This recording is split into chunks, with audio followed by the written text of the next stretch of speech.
السلام علیکم۔ نماز صرف عبادت نہیں، دن کا پہلا اور سب سے بڑا فرض ہے، لیکن جو شخص نماز چھوڑ دیتا ہے اس کے لیے قرآن اور حدیث دونوں میں سخت وعید آئی ہے۔ آئیے جانتے ہیں وہ 5 عذاب نماز نہ پڑھنے والوں پر کیا آتے ہیں۔ سب سے پہلا ہوتا ہے کہ اس کے اعمال قبول نہیں ہوتے۔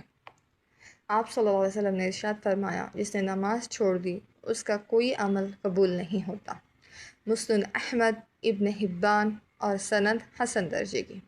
یعنی اگر بندہ زکوٰۃ، صدقات یا کوئی نیک کام بھی کرے لیکن نماز نہیں پڑھتا تو اس کے اعمال بے اثر ہو جاتے ہیں۔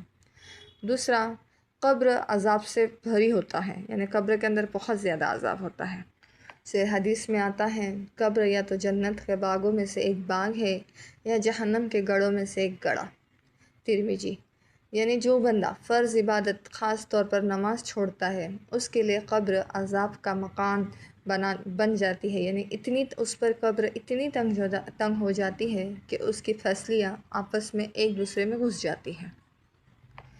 تیسرا، حساب قیامت کے دن سخت ہوگا۔ قرآن میں اللہ تعالیٰ فرماتے ہیں، جس نے اس کے نام اعمال اس کے بائیں ہاتھ میں لیفٹ ہاتھ میں دیے گئے، اس کا حساب سخت ہوگا۔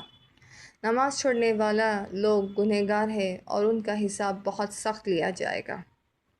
چوتھا، ان کا چہرہ اندھیرے سے بھرا ہوگا۔ قرآن میں اللہ تعالیٰ فرماتے ہیں، کچھ چہرے روشن ہوں گے اور اس دن کچھ چہرے اندھیرے سے بھرے۔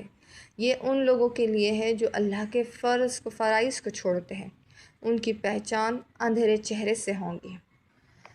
پانچواں، سب سے زیادہ سخت عذاب جہنم میں داخل ہوگا۔ یہ سب سے سخت وعید قرآن میں ہے۔ جب ان سے پوچھا گیا، تمہیں جہنم میں کس چیز نے داخل کیا؟ انہوں نے کہا، ہم نماز نہیں پڑھتے تھے۔ سورہ المدثر آیت نمبر 42 اور 43۔ یہ آیات ایک بڑا سبق کے طور پر ہے، جو نماز چھوڑتا ہے اس کے لیے جہنم کا عذاب طے ہے۔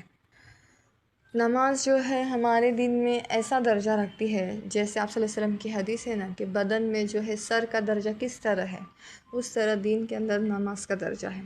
آج ہم نے بغیر ہاتھ کا آدمی دیکھا ہوگا یا بغیر پیر کا، لیکن کیا کبھی ہم نے بغیر سر کا آدمی یا بغیر سر کا انسان دیکھا ہے؟ نہیں نا۔ تو اس لیے ہم کوشش کریں کہ ہم 5 وقت کی خاص طور سے نمازوں کی فکر کریں۔ اللہ کہنے سنے زیادہ عمل کی توفیق۔